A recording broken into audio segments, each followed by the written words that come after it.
Salut les apis! On se retrouve pour une nouvelle vidéo pour vous parler un peu du comptage varroa d'automne, puisque certains d'entre vous ont dû donner des médicaments cet été pour lutter contre ce pou de l'abeille qui est vraiment terrible au niveau de son impact. Et puis regardez à l'automne si ça a bien marché, s'il y a toujours une infestation qui a un niveau assez haut ou pas. Ah, une petite visiteuse là. Salut! Il y a du monde. Et puis voilà, si le comptage indique qu'il y a une grosse infestation, il va falloir penser à faire un traitement d'hiver. Donc on va y réfléchir s'il le faut. Un médicament d'hiver qui est bio, qui est à mettre en décembre hors couvain. On en parlera plus tard s'il le faut. Là ce qu'on va faire, c'est qu'on va mettre un petit plancher sous les ruches qui ont un fond grillagé, où le varroa peut tomber en manière naturelle. On appelle ça les chutes naturelles parce qu'on ne met aucun produit. On met les plaques 3 jours, ou en tout cas par série de 3 jours, parce qu'après au bout de 3 jours on a du mal à compter les varroas, parce qu'il y a de la cire, etc. Et puis moi ce que je vais faire c'est 3-4 jours et je vais faire une moyenne par jour et on va voir si le seuil de 0,5 à 1 varroa par jour de chute est atteint ou pas. Si on les dépasse, là il faut vraiment réfléchir sérieusement à les aider, à donner un petit médicament d'hiver bio pour aider les abeilles. Voilà. Ah c'est sympa la petite visite là. Coucou toi. Voilà, elles sont bien là, hein, il y a de l'espace. Bon en tout cas, pour revenir aux ruches, on n'ouvre plus les ruches. J'ai mis la combi parce qu'on va les traîner un peu derrière.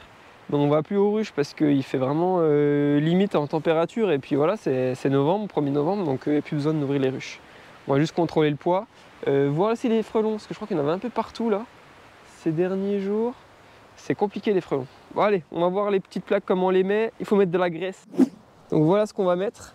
Donc là, la graisse à traire qu'on va mettre pour que si les varrois qui sont tombés de manière inopinée ne puissent pas repartir, puisqu'ils ont des pattes, hein, ils ont 8 pattes, donc ils peuvent sortir de la planche. Donc c'est important de mettre de la graisse tout autour et un peu au milieu, pour une fois qu'ils tombent, ils ne puissent pas repartir. Il y a des petits trous, là on a fait des petits trous au milieu et sur les côtés, puisqu'en fait il peut y avoir de la condensation et de l'eau qui tombe. L'eau qui stagne en dessous, c'est pas top, puis ça fait de l'humidité, c'est vraiment pas top du tout. Donc voilà un peu le matériel. Donc voilà, j'ai pris un petit mouchoir pour étaler. Donc je rappelle que voilà, le varroa est un pou, un acarien qui est arrivé dans les années 1980 en France. Il était importé d'Asie, donc forcément les abeilles locales d'ici ne savent pas se défendre puisqu'elles n'ont pas coévolué avec. Elles n'ont pas été confrontées à lui. Et voilà, ça fait des dégâts vraiment considérables si on ne les aide pas, si on ne surveille pas. Donc c'est vraiment hyper important de surveiller ce qui se passe au niveau de l'infestation, puisqu'après ça donne beaucoup de maladies, puisqu'en fait il va percer l'exosquelette, donc faire des trous permanents dans l'exosquelette de l'abeille et puis transmettre aussi plein d'autres maladies par ces trous et puis par sa salive aussi.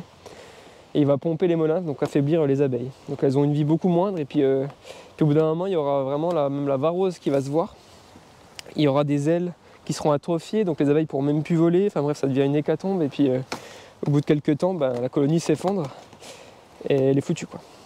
Donc c'est vrai que c'est important de surveiller ça, même si ça fait pas plaisir.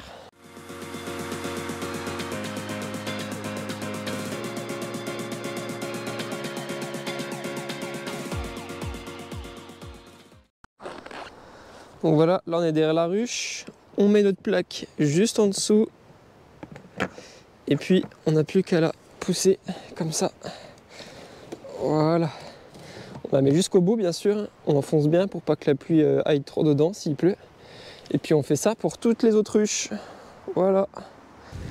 Le frelon asiatique rôde, hein, il essaie de rentrer dans les ruches. Voilà, c'est vraiment critique. Il y en a plein. Donc voilà, je vous montre le piège sélectif. Je vous montre très rapidement pour pas qu'il sorte. Là, il va falloir que je le réamorce, c'est-à-dire que je le remue un peu, parce qu'il perd un peu vite les odeurs. Et puis là, il y en a un peu moins. Faut pas qu'il sorte. Voilà. Voilà, vous voyez que ça a bien marché, hein. Il y a quand même vachement de monde. Voilà, hop, je referme assez vite. Et je remets ça par-dessus. Vous voyez, il est bien sélectif, hein. Il y a vraiment beaucoup de frelons et peu d'autres choses. Vraiment des frelons asiatiques en plus.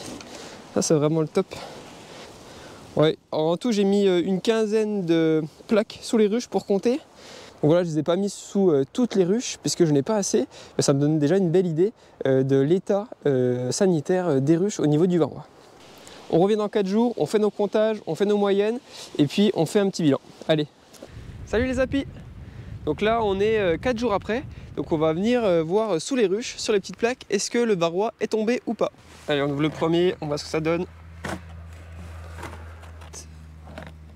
Ah, voilà un frelon asiatique, juste là. Ah bah super. Donc là, on va regarder un peu les varroas. Donc les varroas, c'est vraiment tout petit, tout petit, tout petit. Donc par exemple, on en voit un là, au bout de mon doigt. C'est vraiment minuscule.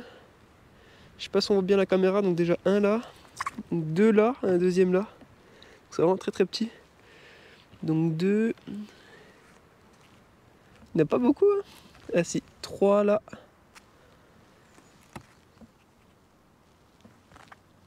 Trois. Et de l'autre côté. Alors des fois ce qu'on peut faire aussi c'est faire un quadrillage pour les compter, c'est plus facile. Voilà, donc là je pense qu'on est sur 5 pour cette ruche. Deuxième ruche, il y a un peu d'eau, il faut éviter qu'il y ait trop d'eau parce qu'après quand il y a trop d'eau, ben, c'est très compliqué à compter, ça peut tout emmener. Voilà, au bout de 4 jours, ce qui est bien c'est qu'il n'y a pas trop de cire, parce que vous voyez tous les petits points là, c'est de la cire. Quand les abeilles vont manger le miel, elles vont un peu désoperculer. Elles vont désoperculer le tout. Et en désoperculant, voilà, il y a des morceaux de cire qui vont tomber. Et plus il y en a, plus ça va être dur à compter. Donc voilà, il y en a un là qui est sur le dos.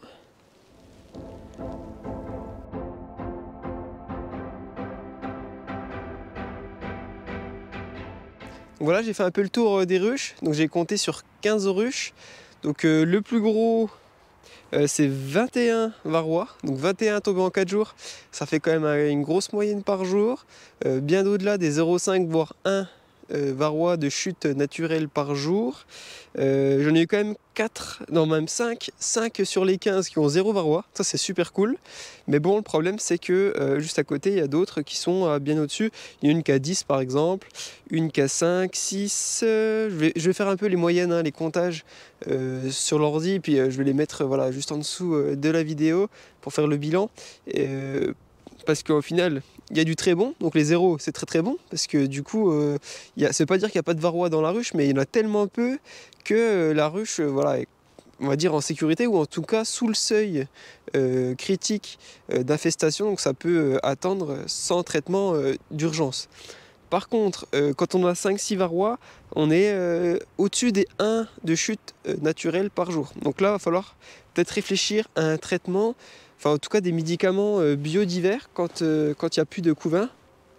Quand il n'y a plus de couvain, par exemple en décembre, on va pouvoir venir traiter, par exemple avec des choses bio comme l'acide oxalique, c'est des acides qu'on peut retrouver dans certains végétaux naturels comme je crois que c'est l'oseille et puis la rhubarbe. Voilà, c'est un médicament qui a une AMM, donc on ne met pas n'importe quoi dans les ruches. Ce sont des médicaments qui doivent être testés pendant 8-10 ans et voir s'il n'y a pas de problème, s'il fonctionne bien, dans quel dosage. Et puis ensuite, il est vendu avec une dose très très précise. Donc ça, il faut être très très prudent là-dessus. Bon, moi j'ai une formation de biologiste à la base, mais même moi j'ai utilisé des produits qui ont une AMM, autorisation de mise sur le marché, puisqu'on vend de l'alimentaire et on mange des aliments, le miel.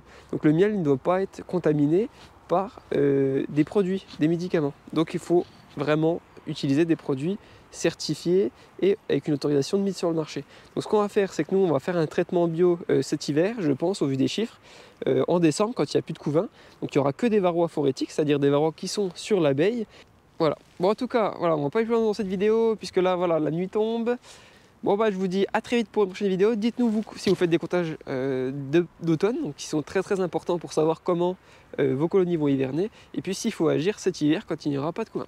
Voilà, en tout cas, c'est jamais la partie la plus sympa de l'apiculture. Voilà, c'est toujours un peu chiant et compliqué à mettre en place. Voilà, c'est vraiment ce que j'aime le moins. Après, voilà, il n'y a pas le choix. Si on veut hiverner des colonies en bonne santé, il va falloir voilà, vérifier qu'il n'y a pas de problème de varroa. Sinon, elles vont mourir par affaiblissement. Les abeilles vont avoir une durée de vie très courte, sauf que là, il faut que les durées de vie des abeilles durent 5-6 mois, ou tout du moins 4 mois pour passer l'hiver. Donc, il faut qu'elles soient quand même solides, en bonne santé. Donc, c'est ça qui est important. Allez, merci beaucoup d'avoir regardé la vidéo jusqu'à la fin. Je vous dis à très vite. Ciao!